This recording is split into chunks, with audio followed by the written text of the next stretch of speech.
Arrancamos una nueva edición mostrándote una ciudad maravillosa de pesca y gente laboriosa. Estamos hablando de Pilar, conocida también como la capital de la cordialidad del Paraguay. Cuenta con varias particularidades y algo que nos llamó verdaderamente la atención son las más de 120 esculturas que se encuentran en la ciudad y que fueron construidas por el artista pilarense Ramón Vázquez, un hombre trabajador que a través de su arte ha dado renombre a la ciudad de Pilar.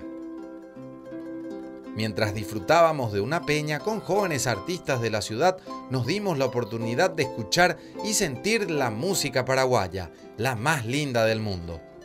Por último, llegamos a la Basílica Nuestra Señora Virgen del Pilar, imponente por su construcción en mármol. Y según nos comentaba Héctor Riveros, un amigo pilarense, fue la primera basílica menor en el año 1985, nombrada por el entonces pontífice Juan Pablo II.